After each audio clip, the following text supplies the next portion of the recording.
Jangan lupa subscribe YouTube channel Metro TV News dan jangan lupa nyalakan notifikasinya.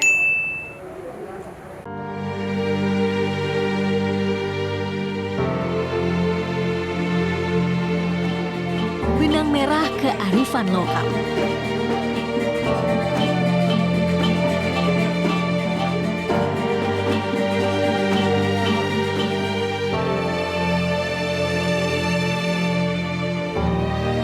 Buah-buahan yang melimpah ruah. Ini kayak durian tapi kecil. Terus ya, baunya tuh nggak kayak durian.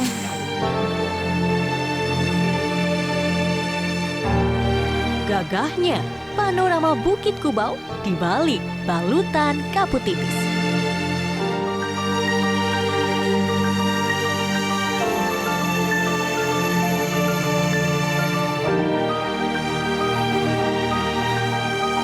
Temui satwa langka di alam liar.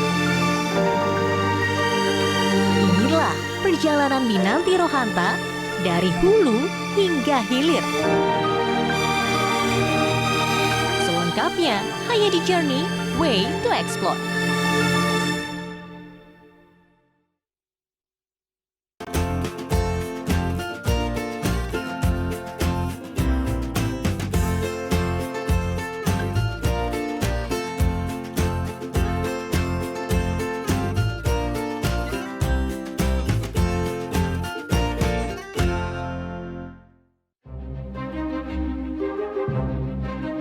Sudah sejak lama Kalimantan terkenal dengan adat tradisional, termasuk Kalimantan Tengah yang saya kunjungi kali ini. Syarat akan kearifan lokal suku Dayak yang masih terasa hingga di beberapa desa.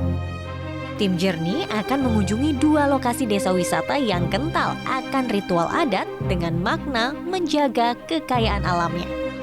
Desa tersebut ialah Desa Penyombaan dan Desa Lubuk Hiju yang berada di Kabupaten Lamandau, Kalimantan Tengah.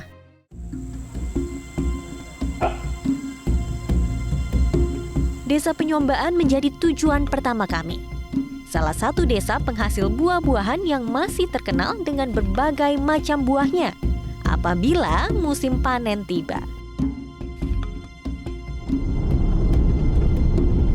Perjalanan tim Journey kali ini ditemani oleh Purwanti atau yang akrab disapa Ipung.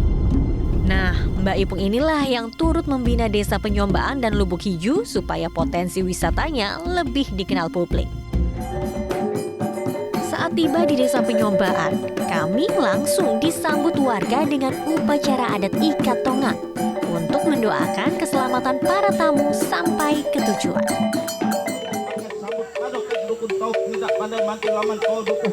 Usai ikat tongang, kami akan melihat bagaimana ritual adat syukuran panen buah. Beberapa tokoh akan duduk mengelilingi pohon dengan beberapa hasil panen buah yang diikat.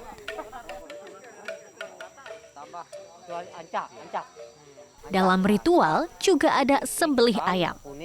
Hati, isi dada, dan kepala ayam yang sudah matang akan disandingkan dengan ketan serta tuak untuk sesajen bagi leluhur. Nah, jadi tujuan yang menyambut buah atau syukuran buah ini adalah supaya setiap musim di Penyombaan tetap ada buah dan kemudian masyarakat saya terjamin keselamatannya. Inilah hasil panen buah di Desa Penyombaan. Tampak berbagai buah dikeluarkan, mulai durian, paken atau lai, kerantungan. Jadi ini kayak durian tapi kecil. Terus ya, baunya tuh nggak kayak durian. Rambai, kapul, langsat, kembayau, asam Kalimantan, sembawang, cempedak sangat menggugah selera. Dengan beragamnya macam buah yang unik dan jarang ditemui di kota besar, maka pas rasanya ritual panen buah di Desa Penyombaan menjadi paket wisata yang unik dan menarik. Di mana lagi, Pak, selain desa Penyombaan dengan misalnya ritual khusus panen buah, adakah desa lainnya gitu yang Oh, banyak sekali. Salah satunya Desa Lubuk Ijo bisa melihat Bukit Kubau yang menjulang dan bisa menikmati panorama yang ada di alam sekitar itu. Dan itu sangat mengasihkan. Apa yang disampaikan Pak Mego, Kepala Dinas Kabupaten Lamandau, sama nih dengan yang diinfokan oleh Mbak Ipung. Setelah mengikuti panen buah, kami pun langsung menuju desa lainnya, yaitu Lubuk Hiju yang terletak di ujung batas Kabupaten Lamandau.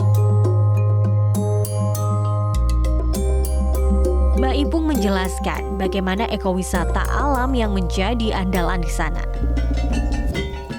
Ada yang berbeda ketika kami sampai di Lubuk Hiju. Kami disambut upacara garang pantat. Diawali dengan simbolis penyerahan rompi adat Dayak ke para tamu sebagai penyambutan. Selanjutnya kembali lagi, tamu wajib meminum minuman khas tradisional yang disajikan di tanduk kerbau. Dan yang terakhir, tamu harus memotong kayu sampai terputus dengan mandau, senjata tradisional khas orang Dayak. Putusnya kayu menunjukkan tamu akan dibebaskan dari rintangan dan halangan saat berkunjung ke desa Lubuk Hiju. Ritual ini harus dilakukan karena tamu yang datang akan melakukan perjalanan ke Bukit Kubau yang menjadi highlight wisata alam di sana dengan maksud memohon izin kepada leluhur desa. Bukit Kubau yang membentang gagah tampak dari desa.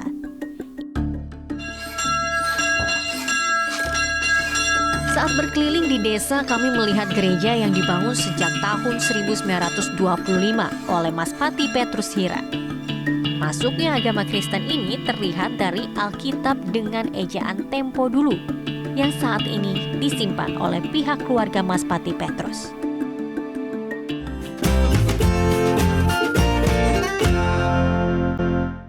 Dipersembahkan oleh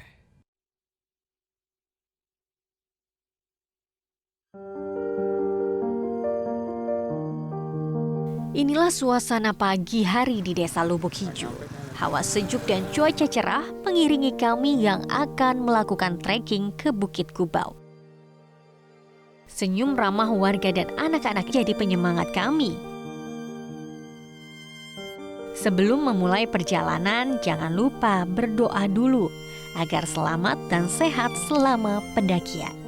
Awal mula perjalanan kita trekking di Bukit Kubau, kalau info orang sini sih 6 jam, nggak tahu seperti apa. Dan perjalanan menaiki bukit kami mulai. Medan datar di awal dilanjutkan menanjaki bukit dengan suasana alam hutan tropis khas Kalimantan menjadi daya tarik tersendiri. Dengan tipikal hutan basah tropis, kawasan hutan Bukit Kubau ini memiliki tekstur tanah yang lembab. Selama perjalanan, kami banyak bertemu hewan melata seperti lintah ataupun kaki seribu. namanya pilbol milipit. Jadi dia masih keluarga kaki seribu.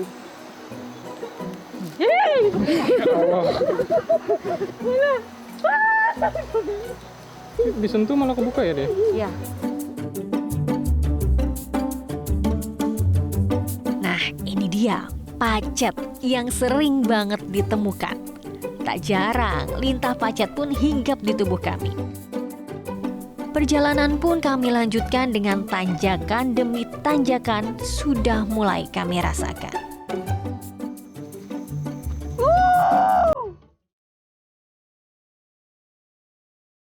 2-3 jam perjalanan, kami hanya merasakan jalan kaki yang semakin menanjak. Tak ada bonus dataran yang kami rasakan.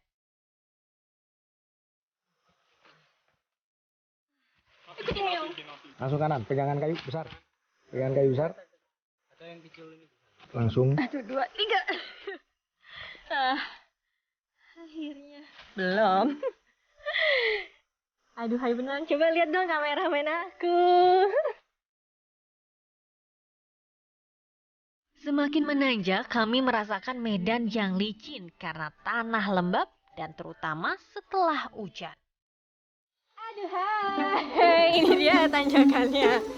Gimana Mbak Ipung yang udah pengalaman? Tanjakan, aduh, hai.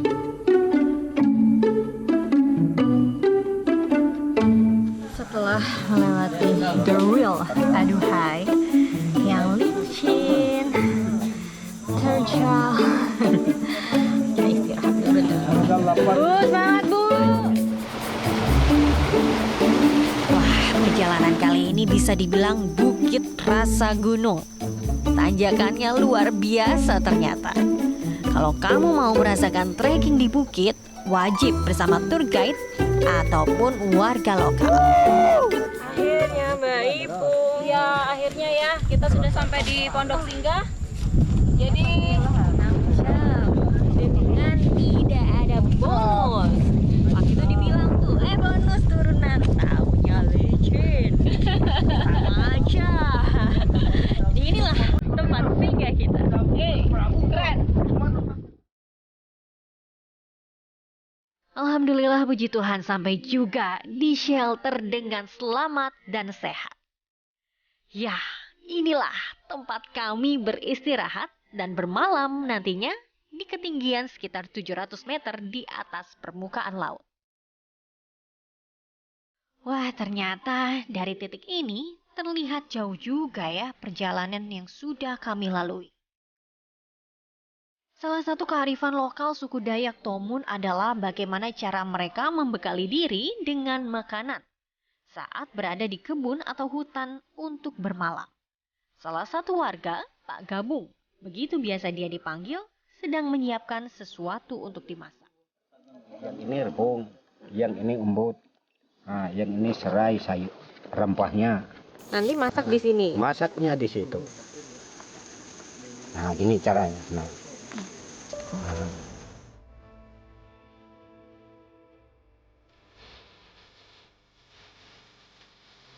Puncak Kubau tampak berdiri gagah di samping kami. Apabila ingin naik ke Puncak Kubau, persiapan matang termasuk safety dan peralatan pun harus lengkap, mengingat elevasi Puncak Kubau yang sangat ekstrim. Dari titik ini, hamparan hijaunya Kabupaten Lamandau sungguh cantik adanya. Namun sayangnya, di beberapa titik memang terlihat warna yang berbeda karena alih fungsi hutan menjadi perkebunan. Meminta izin, tidak merusak, menikmati keindahan alam, menjadi momen yang tak terlupakan di tanah suku Dayak yang hijau.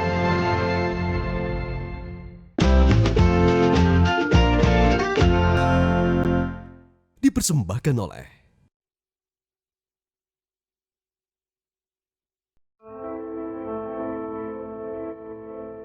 Satu hewan yang terbesit di kepala saya ketika mendengar kata Kalimantan Tengah, yes, orang utan. Gak sabar banget lihat orang utan secara langsung di hutan. Masih bersama Purwanti sebagai tour guide kami, perjalanan ke Taman Nasional Tanjung Puting kami lalui dari Dermaga Kumai, Kota Waringin Barat. Perjalanan menuju ke sana akan menjadi perjalanan yang tak terlupakan, karena kami akan bermalam di kapal kelotok wisata.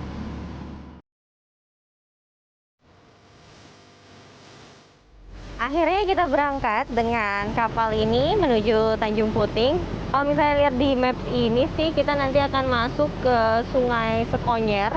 Selama perjalanan itu pun nanti akan bertemu tuh sama binatang-binatang liar yang ada di situ. Sepanjang perjalanan kami menyusuri Sungai Sekonyer dengan berbagai pemandangan flora dan fauna. Ya, ini dia yang selalu menyapa kami. Hai bekantan. Banyak sekali ya. Jadi bekantan ini kerap berkelompok. Selain itu juga ada burung yang sangat cantik, yaitu Raja Udang. Terus menyusuri sungai, kami pun bertemu Asian Black Hornbill. Kalau beruntung dan air sungai surut, maka pengunjung dapat bertemu buaya yang melintas ataupun sedang berjemur. Aktivitas pertama yang langsung kami lakukan adalah ke feeding station untuk melihat orang utan yang datang makan pisang.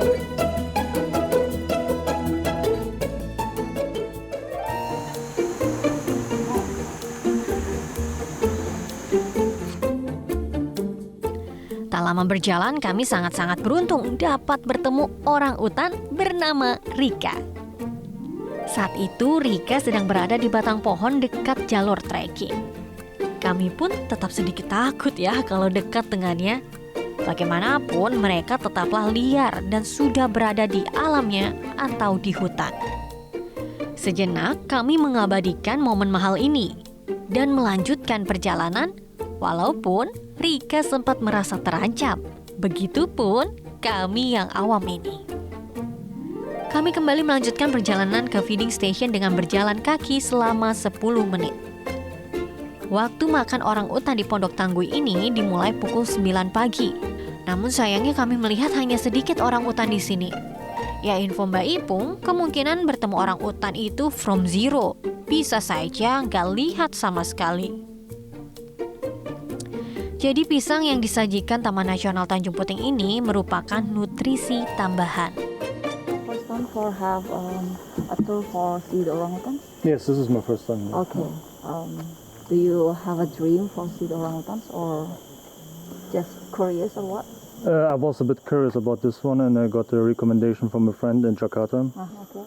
It's nice to see that there's still a place for orang-utans where they can live in freedom. And here not that much humans who are hunting them or something like that.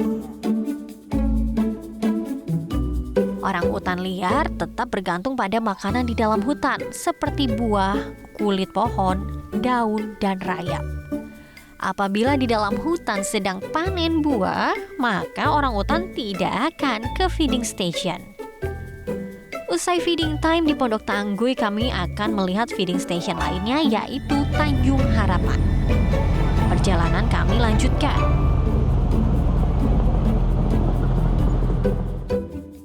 Kapal ini terbuka, terdapat meja makan untuk menyantap makanan mulai sarapan hingga makan malam. Dalam perjalanan kami pun akan menyantap makan siang dengan beragam menu yang pastinya akan memanjakan perut yang sudah mulai lapar.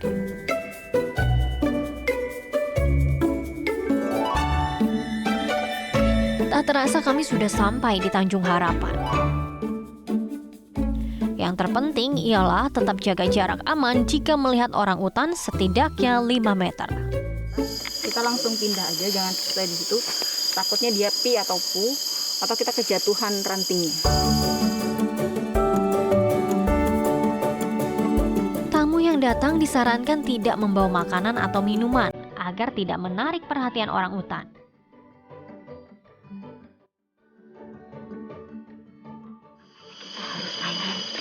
Boleh ngomong keras-keras, karena kalau kita ribut mereka pergi.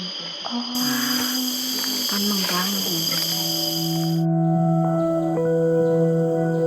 Keberuntungan kembali menyertai kami. Ternyata di Tanjung Harapan ini banyak sekali orang utan yang datang ke feeding station.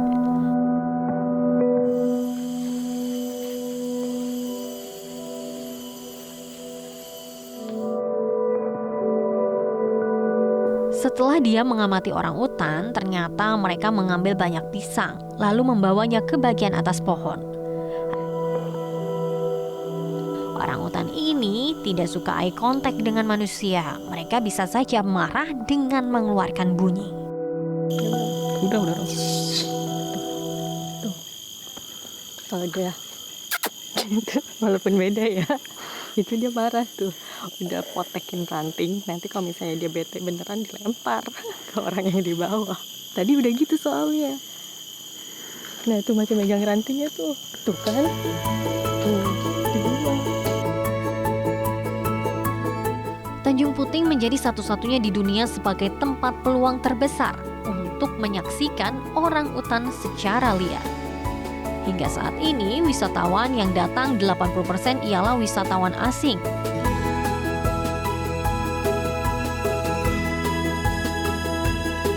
Walaupun masa pandemi seperti saat ini, Mbak Ipung ternyata juga merasakan manfaat jaringan internet yang baik dengan platform digital untuk kembali menggiatkan potensi wisata yang ada di Kalimantan Tengah. Salah satunya dengan mengasah kemampuan berbahasa Inggrisnya secara online bersama tutor dari Jakarta berkat bantuan pemerintah yang memberikan pelatihan bahasa Inggris secara gratis bagi para pelaku pariwisata di daerah. Kebetulan tahun kemarin itu aku ada diberi informasi dari pemerintah, ada kursus gratis itu di Ayo Belajar selama 4 bulan. Itu belajar apa saja di situ, Mbak? Waktu itu bahasa Inggris. Karena memang di sini 80% mancanegara ya. Betul itu sekali. seperti apa? Apakah dari cara berkomunikasi, cara menjelaskan, apa kita yang dipelajari?